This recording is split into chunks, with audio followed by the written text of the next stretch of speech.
mga peking balita, mga peking tutorial. Yung ba yung gusto niyo mapanood ng mga anak ninyo, kamag-anak ninyo, kaibigan ninyo?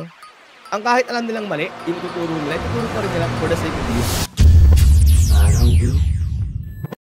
Ang nakakalungkot pa dito ganito, karamihan ng mga sablay na tutorial na yon, sila yung maraming views. Sana all! Sabi ko nga, hindi ko masisisi. Kaya maraming mga content creator ngayon. Ang kahit alam nilang mali, yung tuturo nila, ituturo pa rin nila for the sake of views. Diba? Nakakalungkot, no?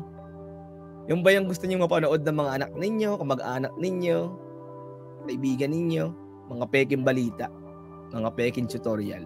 Ako lagi akong humihiling dito sa ating mga viewers, sa mga nakakakilala sa atin ng matagal na, lagi kong hinihiling sa inyo na itaas niyo yung standards ninyo. Itaas ninyo yung standards ninyo sa mga pinanonood at sinishare yung mga content. Alam mo hindi sigurado, alam mo yung kalokohan lang, ba't sinishare nyo? Diba? Ngayon, kung nakakita ka ng creator na may potential, nakita mo may binibigay na maganda, nagpo-provide ng value sa'yo, nag-i-impart ng knowledge, tumutulong na ma-improve ang buhay ng iba or hindi man ikaw ng iba, diba? Nagbibigay ng mga sharings na may pakinabang sa iba, suportahan natin. Kasi kung hindi nyo sila susuportahan, baka sumuko din sila sa hirap ng labanan. Baka ang gagawin na lang nila, gagayin na lang sila sa iba kasi maraming views. Ay, magsasabi na lang ako ng peke. Ay, magpapayakap na lang din ako kasi nandun yung views eh. Kaya, suportahan niyo sila. Sumilip ako sa live kagabi ni Sis Mar.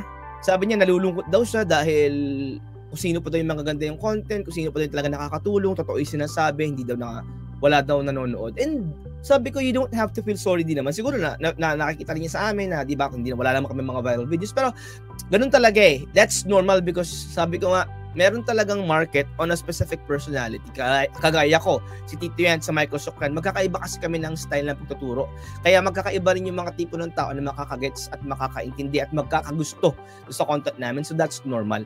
Ang nakakalungkot lang, kung sasabihin hindi ako magsisinungaling na minsan papaisip ka parang unfair, ganyan. Parang, oh, bakit ganun ano?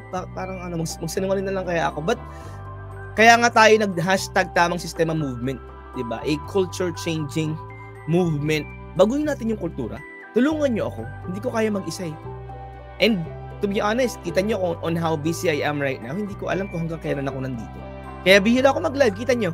Diba, recently I posted, may racket tayo. Kasi content creator ako. May knowledge ako sa content creation at ginagamit ko yun para kumita. Yung skills na natututunan ko. Yung brand na binibuild ko, pinagkakakitaan ko yan sa pagpo-provide ng value at hindi panloloko sa iba. Nakakalungkot lang minsan pero ganun talaga eh. Sabi ko nga, dumating na ako sa point na I really don't care na if people will believe or not. Swerte yung maniniwala, malas nung hindi. Nanang ganun. Alright? So bati muna tayo ha.